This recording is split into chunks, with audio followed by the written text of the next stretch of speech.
बिस्मिल्लाहिर्रहमानिर्रहीम। अस्सलाम वालेकुम नाज़रीन, मैं हूँ राशिद याकूब खान। नाज़रीन, आज मैं मौजूद हूँ मुज़फ़्फ़राबाद आज़ाद कश्मीर में, जहाँ जुडिशल कॉन्फ्रेंस आने जा रही है। जुडिशल कॉन्फ्रेंस के जो अहदाफ होंगे वो क्या होंगे और जुडिशल कॉन्फ्रेंस का जो बुनियादी मकसद होगा वो क्या होगा, सारा अहवाल आपके सामने रखेंगे।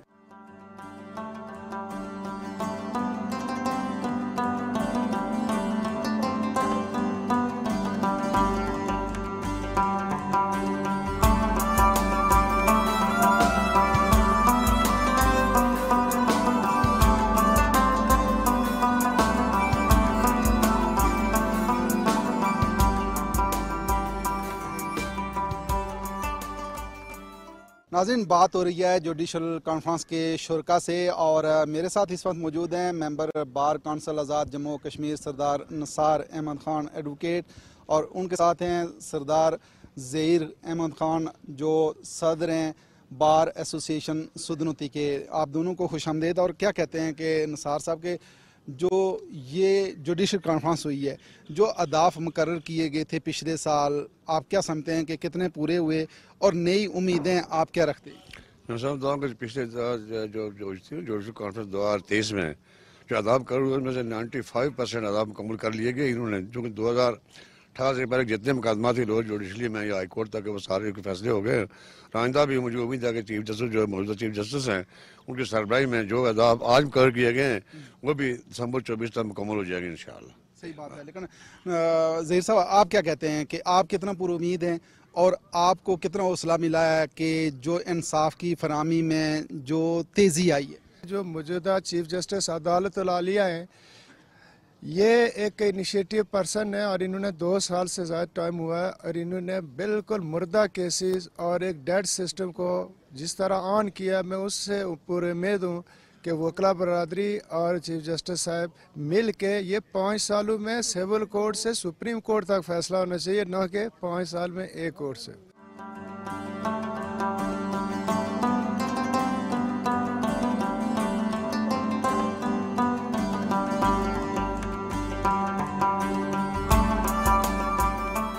नाज़रीन, राजा तारक बशीर एडवोकेट मेरे साथ मौजूद हैं, इनसे बात करते हैं। राजा साहब, आप कैसे देख रहे हैं इस जुडिशल कॉन्फ्रेंस को और कितनी हौसला अफजाई हुई है वकला की और आम जो साइलिन थे? ये 11वीं जुडिशल कॉन्फ्रेंस थी जो हाई कोर्ट ने यहाँ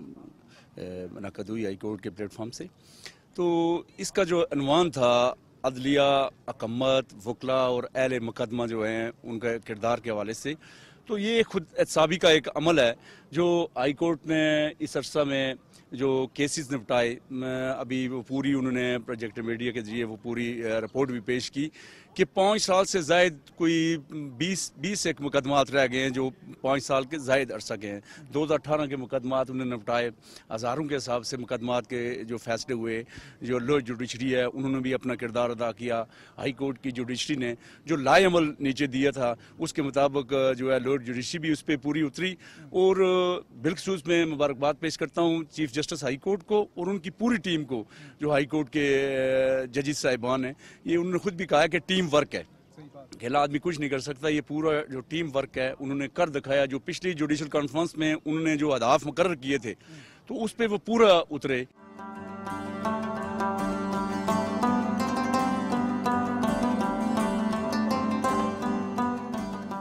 क्या कहेंगे शफीक साहब के जो इस तरह की कॉन्फ्रेंसेज हैं कितनी ज़रूरी हैं और कितनी मज़ीद रिफॉर्म्स की ज़रूरत है? इस कॉन्फ्रेंस का मकसद जो है बुनियादी तौर पे जो आम आदमी है उसके मसाइल को, उसके जो लिटिगेशन है उसको एड्रेस करना है, उसको उसके मसला किस तरह हल किया जाए। क्योंकि सारा कुछ जो है वो हुकूमत भी और जुडिशरी भी, अदलिया भी, इन सब का मकसद एक ही है कि आम आदमी को इंसाफ की रसाई तक आसानी हो और उसको दहलीज पर इंसाफ मिले। इसका बुनियादी मकसद यही था और उसके मसले को हल करने के लिए आया हमने क्या रिफॉर्म्स लानी है। तो इस हवाले से ये कॉन्फ्रेंस में समझता हूँ कि ये बड़ी अहम है और संग-मील साबित होगी। और ये हाई कोर्ट के चीफ जस्टिस साहब का मेरे ख्याल में बहुत अच्छा इकदाम है कि ये हर साल इसी तरह जो है वो कॉन्फ्रेंसें बुला के और बहुत सारे जो व्यूज़ हैं वो शेयर करने का मौका भी मिलता है और अपनी जो कोताहियाँ गलतियाँ होती हैं उसको भी सुधारने का मौका मिलता है। तो इस हवाले से ये बड़ा अच्छा इकदाम है और आइंदा भी इसी तरह अगर ये जारी रहा सिलसिला तो बहुत सारी चीज़ों में आगे पेशरफ्त होगी इंशाल्लाह। जी ना, मेरे साथ मौजूद हैं आरून मुगल एडवोकेट जो साबिक सदर हैं मुजफ्फराबाद बार एसोसिएशन के। इनसे बात करते हैं। अरुण साहब, आप क्या कहते हैं कि जो जुडिशल कॉन्फ्रेंस हुई है, जो अहदाफ मुकर्रर हुए थे पिछले साल, वो आप क्या समझते हैं कि पूरे हुए, और जो नए अहदाफ मुकर्रर हुए हैं कितनी हौसला अफजा बात है ये? सबसे पहली बात यह है कि ऐसी जो कॉन्फ्रेंसेस हैं जब अदारा खुद अपने तौर पे अरेंज करता है तो इसका मकसद यही होता है कि वो किसी बेहतरी की तरफ जाना चाहता है। आज आपने जो फिगर्स देखे, हमने भी देखे, और हम क्योंकि इसका पार्ट एंड पार्सल हैं, तो हम ये फील करते हैं कि जो अदालतों ने अब जो बेहतरी लाई है कि अब तेज़ इंसाफ फराहम करने में जो है अदालतें कोशां हैं और वकील उसमें भरपूर तावन कर रहे हैं। क्योंकि हमने 9 बजे तक रात को भी शातें कलम बंद करवाई केसेस में, जो प्रोसीजर है ताकि मुकम्मल हो सके। ये बाद में ऊपर जो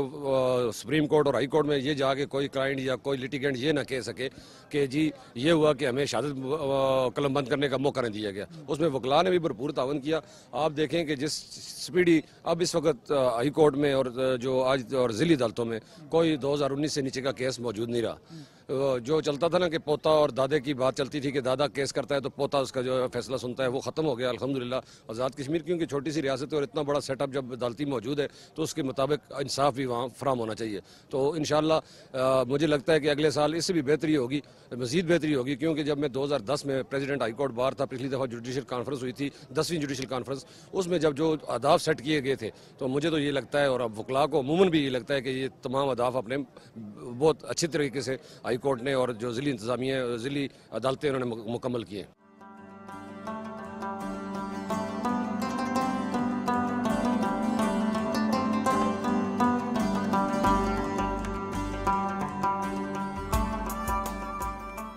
नाज़रीन, मेरे साथ आज़ाद जम्मू कश्मीर की ख़वातीन वकला मौजूद हैं और बिल्किस रशीद साहिबा ये लीड कर रही हैं। इनसे बात करेंगे कि ये जो जुडिशल कॉन्फ्रेंस हुई है उसमें इनकी क्या राय है। आप क्या राय रखती हैं और क्या कहती हैं, कितना हौसला अफजा ये कॉन्फ्रेंस है? ये जुडिशल कॉन्फ्रेंस बुनियादी तौर पर जो लोगों के मसाइल हैं, कानूनी तौर पर मसाइल दरपेश हैं वकला को, अदालतों को, उनकी डिस्कशन के लिए एक फोरम होता है जो कि हाईली स्टीम्ड फोरम है, जिस पर जो तजावीज़ सामने आती हैं वो रिकमेंडेशंस भेजी जाती हैं गवर्नमेंट को और गवर्नमेंट उसके मुताबिक कवानीन में तरामीम करती है। जो लोगों के मसाइल हैं उनको सामने लाकर उनके मुताबिक उसके मसाइल के हल के लिए कोशिश करती है। इस तरह से बहुत हौसला अफजा और सेहतमंद तरह की एक एक्टिविटी होती है जो एक साल में एक बार वकला को और जजेस को इकट्ठा बैठने का मौका भी फराहम करती है और इस तरह के मसाइल जो है सामने आते हैं जिनको हल किया जा सकता है।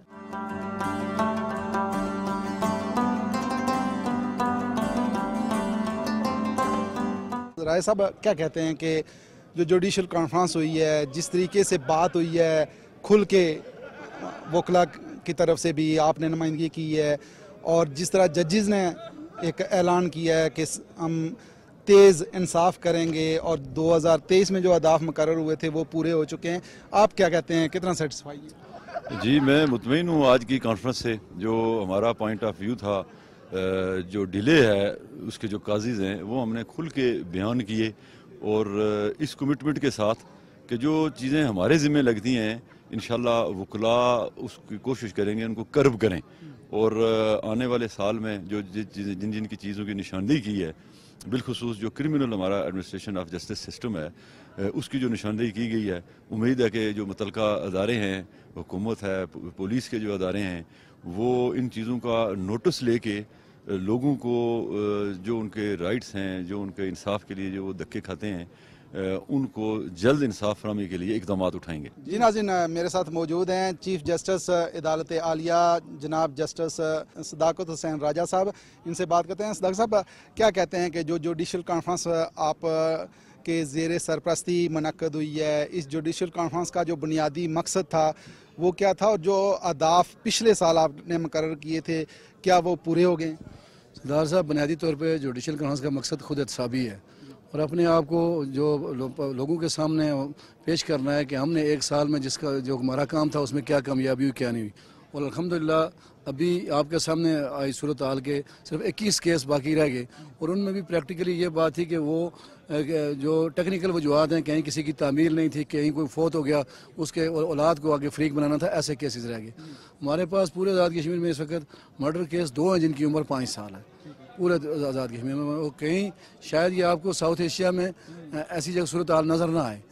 और बावजूद इसके कि हमारे वसाइल बहुत महदूद हैं, जजेस की तादाद बहुत कम है, और लॉर्ड जुडिशरी ने भी ऐसा ही काम किया करके दिखाया कि जो हमने उनको टारगेट दिया वो भी उन्होंने पूरा किया। अब 2024 में उसमें बुनियादी तौर पे ये है कि एक तो आज़ाद कश्मीर में और पूरे पाकिस्तान में जो है वो एक फैमिली कोर्ट के हवाले से बहुत ज़्यादा लोग अदालतों में केसेस आ रहे हैं। आज भी आपने देखा होगा जब आपके सामने रिकॉर्ड पेश कर रहे थे तो शायद बहुत ज़्यादा मुकदमा जो है वो फैमिली कोर्ट के हवाले से दायर हुए। तो सुबह सुबह जब हम आ रहे थे तो हमने जजेस काउंसिल में ये फैसला किया कि इस साल 2020, 21, 22 के कोई केस जो है वो फैमिली कोर्ट के हवाले से बाकी नहीं रहेगा। तो अगले जो लास्ट ईयर का जो रनिंग होगा वो बाकी बेशक रह जाए, लेकिन वो नहीं छोड़ेंगे।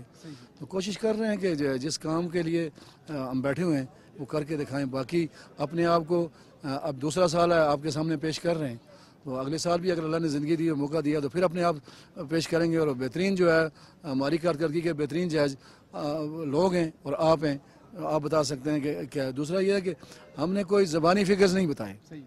एक होता है इस मुल्क में रिवाज है कि ज़बानी फिगर बताया, हमने कंप्यूटराइज्ड पूरा रिकॉर्ड सामने रखा था जिसमें हर केस का नाम और दायरे की तारीख मौजूद है। आप उसको चेक कर सकते हैं। सिर्फ 21 केस ऐसे हैं जिनकी आपको दायरे की केस 2018 से पहले नजर आएगी, बाकी हमारे पास किसी को कोई केस बाकी नहीं। तो मैं शुक्रिया अदा करता हूँ अल्लाह का कि जो हमने टारगेट दिया था वो भी अचीव कर लिया, और अपनी टीम का भी मशकूर हूँ, और अपने जो डिस्ट्रिक्ट जुडिशरी है उनका भी मशकूर हूँ। सही बात है, लेकिन जो तफ्तीश के हवाले से अमूमन सर बात चलती रहती है कि नाकस तफ्तीश होती है जिसकी वजह से लोगों को जो जराइम पेशा हैं उनको सज़ाएँ नहीं होती। मसलन मनशियात के हवाले से अगर बात करें तो आज़ाद कश्मीर में ये एलिमेंट बढ़ता जा रहा है, लेकिन आज तक ये देखने में नहीं आया कि कोई मनशियात फरोश सज़ा तक पहुँचे हैं, मनतकी अंजाम तक पहुँचे। इसमें बुनियादी आप क्या समझते हैं कि तफ्तीश के जो तरीक़ाकार है उसमें मज़ीद तब्दीली आनी चाहिए या क्या करना चाहिए? भी जिस तरह मैंने आपके सामने अंदर बात करते हुए एक बात कही थी कि जो तफ्तीश का मामला है वो 2 किस्म का है। एक जो मनशियात के केसेस में आप बात कर रहे हैं, और एक जो दीगर कत्ल केस वगैरह हैं। कत्ल केस वगैरह और जो दूसरा के उनमें तो तफ्तीश का कोई मेयार है ही नहीं है। लेकिन जो इसका मामला है मनशियात के, तो उनमें मेरी जो सबसे पहली है वो ये है कि इन आज़ाद कश्मीर के अंदर कोई लेबॉर्ट्री नहीं है। गवर्नमेंट को ये करना चाहिए कि एक लेबॉर्ट्री कायम कर देनी चाहिए, वरना आज़ाद कश्मीर में जो आप ये देखें कि इसके बावजूद जो एक साल में इस साल में काफ़ी लोगों को सजाएँ हुई हैं, काफ़ी मनशियात के केस। आज फैसला किया है कि तफ्तीशी अफसर का नाम लिखेंगे फैसले में। आगे मर्जी है महकमे को वो क्या करते हैं उसके साथ, लेकिन फैसलों में नाम लिख के भेजेंगे। और फैसलों में नाम लिखने का एक और होगा कि अगर महकमा नहीं भी करना चाहता तो आपसे जो साथ वाला अगर आदमी प्रमोट हो रहा है तो उसके साथ वाला आदमी वो कागज़ लेके आ जाएगा कि जनाब इसकी कारकर्दगी तो वो फिर और लड़ाई लग जाती है, वो आसान हो जाता है अगर फैसलों में लिखें। तो हमने ये फैसला किया कि आज के बाद कम से कम कत्ल केसेस में ज़रूर लिखेंगे। जो इंडियन सुप्रीम कोर्ट ने फैसला किया कश्मीर की खुसूसी हैसियत की तब्दीली के हवाले से, आप समझते क्या हैं सर कि इंडियन सुप्रीम कोर्ट ऐसा कर सकता है जबकि अक़वाम मुत्तहिदा की अपनी करारदाद है? 370 इंडियन सुप्रीम कोर्ट ने कहीं को कश्मीर इशू को बहुत नुकसान पहुंचा दिया। मुझे ये बात समझ नहीं आती, क्या 370 का इंडियन सुप्रीम कॉन्स्टिट्यूशन में रहने से कश्मीर इशू जिंदा था और उन्होंने निकाल दिया, वो मर गया? हम बुनियादी तौर पर कश्मीर इशू है अक़वाम मुत्तहिदा की करारदादों के मुताबिक, वो कोई अपने कॉन्स्टिट्यूशन में रखे या मार दे। अलबत्ता इंडिया ने एक कोशिश की है कि जिसको आप ये कह सकते हैं कि अदालती गुंडागर्दी है ये, कि अदालतों के जरिए ये बात साबित करने की कोशिश की है कि कश्मीर हमारा हिस्सा है। तो बुनियादी तौर पे ये डिस्प्यूटेड इलाका है, ये तो किसी का, इसके ऊपर तो किसी मुल्क की जुरिस्डिक्शन नहीं आ सकती। तो जिस तरह यहाँ पे आपने सुप्रीम कोर्ट भी है, आपकी हाई कोर्ट भी है, यहाँ पे पाकिस्तान की सुप्रीम कोर्ट की कोई जुरिस्डिक्शन नहीं है। कल सुप्रीम कोर्ट, इसी तरह उनकी सुप्रीम कोर्ट की भी मेरा व्यू ये है कि रियासत जम्मू और कश्मीर के हवाले से कोई इशू नहीं है, चूँकि अक़वाम मुत्तहिदा ने इन दोनों इलाकों को लोकल अथॉरिटी तस्लीम किया हुआ है रनिंग बिजनेस के लिए जब तक मरदमशुमारी नहीं होती, तो उस वक्त तक तो और कोई चाराकार नहीं है। लेकिन अगर मेरा अपना व्यू ये है, जो मैंने अंदर भी बात की थी, कि जिस तरह जो तरक्की याफ्ता मुल्क हैं, यूरोप हैं बिलखुसूस, जहाँ पे इंसानी हकूक़ की बात होती है, उन्होंने इंटरनेशनली अपने अदालतों को एक कानून बनाया हुआ यूनिवर्सल जुरिस्डिक्शन जिसको कहते हैं, कि कि जहाँ कहीं भी इंसानी हकूक़ की खिलाफ वर्जी हो तो उस मुल्क के ख़िलाफ़, उस शख्स के ख़िलाफ़ जो इंसानी हकूक़ की खिलाफ वर्जी करता है, उस मुल्क में मुकदमा हो सकता है। तो आप हमारे पास हमारी गवर्नमेंट को ये यूनिवर्सल जुरिसडिक्शन के प्रिंसिपल को अडाप्ट करना चाहिए, ताकि करेंगे क्या, कुछ नहीं होगा, लेकिन कम से कम जब आप मोदी को या किसी और को यहाँ की अदालतों में से सज़ा दिलवा रहे होंगे, उसको नोटिस जारी करवा रहे होंगे, तो मसला कश्मीर तो हाईलाइटेड होगा। तो बजाय इसके कि हम पूरा दिन बैठ के 370 को, हाँ अलबत्ता एक जो है जो 35 से उनने ख़त्म किया है, वो उससे जो है वो कश्मीरियों की जो है वो आबादी के तनासब को नुकसान पहुँच सकता है।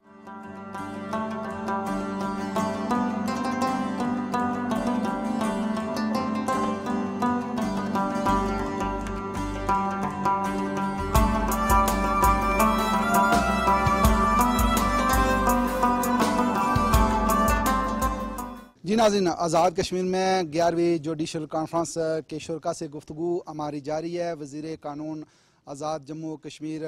मियाँ अब्दुल वहीद साहब हमारे साथ मौजूद है, इनसे बात करेंगे। मियाँ साहब, कैसे देख रहे हैं कि जो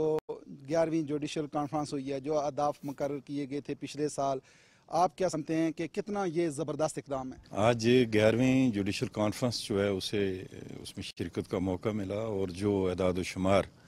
जो गुज़श्ता साल जो टारगेट सेट किया गया था, जिस तरह उसको चेज़ किया गया, आज जिस तरह जो टेबल आज हमें दिखलाया गया वो इंतहाई हौसला अफ़ज़ा है, और बजा तौर पे पूरी कौम की तरफ से, हुकूमत की तरफ से, चीफ जस्टिस अदालतुल आलिया, हम सब की जानब से मुबारकबाद के मुस्तहिक हैं। एक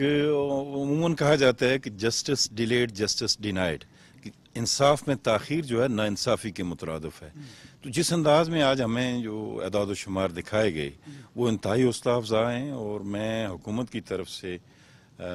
अदलिया के इस इक़दाम को, जनाब चीफ जस्टिस अदालतुल आलिया के इस इक़दाम को सराहते हुए ये यकीन दहानी करवाई है हमने कि हुकूमत हर तरह की सपोर्ट अदलिया को मुहैया करेगी इंसाफ की फराहमी के हवाले से। देखिए, माशरे का जितना भी पिसा हुआ तबका है, माशरे के जितने भी वो लोग जो जिनका कोई पुरसान हाल नहीं है, उनकी आखिरी उम्मीद अदलिया होती है, और अदलिया को फैसिलिटेट करना हुकूमत की ज़िम्मेदारी है। हम में से हर एक अगर अपने अपने डोमेन के अंदर रहते हुए, हमारा काम है अदलिया को फैसिलिटेट करना, उनको वसाइल फराहम करना, और उनका काम है स्पीडी जस्टिस करके लोगों तक इंसाफ मुहैया करना। जिस तरह कहा ना जस्टिस साहब ने कि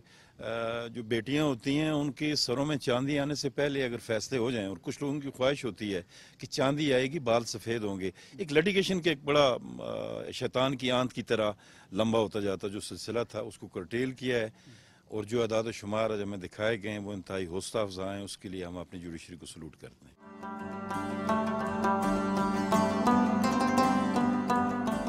जी नाज़रीन, मेरे साथ मौजूद हैं चीफ जस्टिस आज़ाद जम्मू कश्मीर राजा सईद अकरम साहब। राजा सईद अकरम साहब, आप क्या कहते हैं कि जो आज जुडिशल कॉन्फ्रेंस हुई है, जिस तरीके से पिछले साल अहदाफ मुकर्रर किए गए थे वो तो पूरे हो चुके, जिस तरह वकला से मेरी बात हो रही थी, जिस तरह वो पूरी उम्मीद नज़र आते हैं आइंदा आने वाले सालों में, आप क्या कहते हैं? चीफ जस्टिस हाई कोर्ट ने ये जो ट्रेडिशन शुरू की है, पिछले साल भी ये कॉन्फ्रेंस हुई थी, आपको याद होगा, ये उसी का एक तसलसल था। तो एक तो इसका मेन ऑब्जेक्ट तो यही था कि बार और बेंच आपस में करीब आएँ और जो बार के मसाइल हैं वो शेयर करें जुडिशरी के साथ, और फिर जुडिशरी में जो मामलात हैं वो गवर्नमेंट के नुमाइंदगान, सेक्रेटरी लॉ और लॉ मिनिस्टर जिनसे, और एडवोकेट जनरल उनकी मौजूदगी में उनको कन्वे किया जाए कि regarding the implementation of the judgment of the superior courts. तो अल्हम्दुलिल्लाह इसके बड़े दूर रस नताइज होंगे, और मेन ऑब्जेक्ट तो यही होता है कि पिछले साल चीफ जस्टिस साहब ने कि अहदाफ मुकर्रर किया था कि हम इस हद तक हमारा टारगेट होगा केसेस की डिस्पोजिंग पैनल का, क्योंकि पैरामाउंट जो ड्यूटी होती है कोर्ट्स की वो यही है कि जल्दी और सस्ता और फौरी इंसाफ, और वो उसी सूरत में अचीव हो सकता है कि जब तक कि आप फोकस ना करें अपनी मेन काज पे। और वकला चूँकि इम्पॉर्टेंट कंपोनेंट है सारे जुडिशल सिस्टम का, और अल्हम्दुलिल्लाह आज़ाद कश्मीर की जुडिशरी ना सिर्फ हाई कोर्ट, जो जिस तरह उन्होंने चीफ साहब ने बताया अपनी तकरीब में कि 2018 तक तमाम बैकलॉग, ये बड़ी अचीवमेंट है। इसी रेशो से फिर उनकी डायरेक्शन पे, और हमने गाय बगाए JPMC में भी जो इशू करते रहे हैं, तो सुपीरियर जुडिशरी ने भी अपना काम बड़ी मेहनत के साथ किया, और मैं बहुत उनको अप्रिशिएट भी करता हूँ। और इंशाअल्लाह ताला देखेंगे आपके आज़ाद कश्मीर में हमारा जुडिशल सिस्टम इससे और मजबूत होगा और पब्लिक एट लार्ज का अदलिया पे इतमाद का बढ़ना ये एक बहुत खुश आहन बात है जो किसी स्टेट की तरक्की के लिए उसकी सर्वाइवल के लिए ज़रूरी होती है। सही बात है, लेकिन जो हालात वाक़यात नज़र आ रहे हैं, जिस तरीके से एक उम्मीद नज़र आती है कि आज़ाद कश्मीर का जो जुडिशल सिस्टम है एक रोल मॉडल बनने जा रहा है, आप समझते हैं कि पाकिस्तान और पूरी दुनिया की नज़रें इस जुडिशल निज़ाम पे अब लगी हुई हैं कि जिस तरीके से रिफॉर्म्स आ रही हैं, आप कितना पूरी उम्मीद हैं सर? अल्हम्दुलिल्लाह कश्मीर की एक अपनी हिस्ट्री है 4000 साल पुरानी और एक कौम है कश्मीरी और ख़ासकर ये आज़ाद ख़ित्ता जो यहाँ के लोगों ने ख़ुद अपनी कुर्बानियाँ दे के ये आज़ाद करवाया था और यहाँ पे बड़ा पोटेंशियल है हमारे यंगस्टर लायर और जो हमारे सीनियर वकला और इसमें सबसे बड़ी जो चीज़ है यूनिक आपको नज़र आएगी कि हमारा हम तमाम जुडिशरी एक फैमिली की तरह काम कर रही है, ख़ास वो सिविल जज से लेके अप टू सुप्रीम कोर्ट, क्योंकि सब का काज एक ही है, एक ही ऑब्जेक्ट है जिसको अचीव करने के लिए हमने सबको ने मिल के काम करना। सही बात है, लेकिन आप समझते नहीं हैं सर कि पुलिस में भी रिफॉर्म्स आनी चाहिए? बिल्कुल, वो हमने ऑब्ज़र्व भी किया है, गाय बगाए हमने अपने केसेस में भी ऑब्जर्वेशन देते रहते हैं और ये गवर्नमेंट को ये तो हम जो हमारा काम था हम अपना अल्हम्दुलिल्लाह कर रहे हैं, जिससे जैसा कि आप कह रहे थे मैंने वकला से भी बात की, सिविल सोसाइटी के लोगों से भी बात की, लोगों का ट्रस्ट जो है अदलिया पे वो अल्हम्दुलिल्लाह दिन ब दिन उसमें इजाफा हो रहा है। इसी यही जो मोटो है, यही वो गाइडलाइन है गवर्नमेंट्स के लिए भी कि वो जो कोर्स गायब रहनुमाई मुहैया करती हैं, अपने फैसले करती हैं, उन पे मनो आन अमल किया जाए, उसमें लह तो लह से काम ना लिया जाए। और जिस तरह के आज की तकरीर में मेन फोकस जो था नुमाइंदगान का भी सुप्रीम कोर्ट के बाहर के प्रेसिडेंट ने बात की, हाई कोर्ट के बाहर कि अगर हर अदारा हर इंतज़ामिया में से अपने अपने फोरम पे पुलिस है वो अपना काम अगर अपना कर दे तो शायद वो उस तरह लिटिगेशन में भी कमी आ सकती है बहुत बड़ी, उतना इजाफा जितना बढ़ता जा रहा है। ये मेन चीज़ है कि हम अपना काम करना ही नहीं चाहते। सही बात है, लेकिन जो गरीब आदमी है सर, जो खुराक की बात चलती है, नाकस खुराक होती है, गो के आपके रिलेटेड सवाल नहीं है, लेकिन फिर भी शिकायत लोग करें तो कहाँ करें? जिस तरह एक बच्चा नाकस दूध से मर गया है, तो इस हवाले से आपको भी शिकायतें पहुँची हैं, क्या सर एक्शन होना चाहिए? सुप्रीम कोर्ट आज़ाद कश्मीर में इस पे बड़ी अथॉरिटेटिव जजमेंट दी हुई है और उस पर इम्प्लीमेंटेशन के जो वायलेशन हो रही थी उस पर ऑलरेडी मैटर हमने टेकअप किया हुआ और अल्हम्दुलिल्लाह उसकी परसुएंस में अदारों को फिर एक्टिव किया है। और आप देख रहे होंगे रोज़ आपका तो मीडिया से ताल्लुक़ है और अल्हम्दुलिल्लाह मीडिया ने बड़ा पॉजिटिव रोल अदा किया इसमें लोगों को अवेयरनेस देने में कि यहाँ पे जिस तरीके से ये लोग ये माफिया था और ये ड्यूटी तो गवर्नमेंट की है कि वो इसको देखे, तो हम भी जो अपना रोल है उसमें अदा कर रहे हैं इंशाल्लाह। तो इसका भी देख रहे हैं मैटर ये जिसको आपने हाईलाइट किया है। सही बात है, लेकिन जो इंडियन सुप्रीम कोर्ट ने जो फैसला किया है, जिस तरीके से 370 और 35A के खात्मे के हवाले से इंडियन हुकूमत के उसी फैसले को उन्होंने इंडोज किया है, आप क्या समझते हैं सर कि अक़वाम मुत्तहिदा में ये केस पहले से मौजूद है, अक़वाम मुत्तहिदा ने ख़ुद ये कश्मीरियों को उनको आके खुद इरादियत देने का ऐलान कर रखा है, वादा कर रखा है, तो इंडियन सुप्रीम कोर्ट ये ऐसा कर सकता है? इंडियन सुप्रीम कोर्ट का ये फैसला तो it is not a judgement in eye of law कि matter which is a sub judice, और ये इंडिया ही था, जवाहरलाल नेहरू जो ये मैटर को यूएनओ में लेके गया था कि ये फैसला जो फार्मूला उस वक्त तय हुआ था कि कश्मीर का मामला उन लोगों की उनको पूरा जो राइट ऑफ सेल्फ डिटर्मिनेशन है वो दिया जाएगा, वो अपनी राय का आज़ादाना इस्तेमाल किए करें। इस अमाउंट्स टू रिडंडेंट द जो रेजोल्यूशंस हैं यूएनओ में उनके करने के मुताबिक है और ये किसी तरह भी इसको एंडोर्स नहीं किया, हम पूरी तरह इसको कंडेम करते हैं।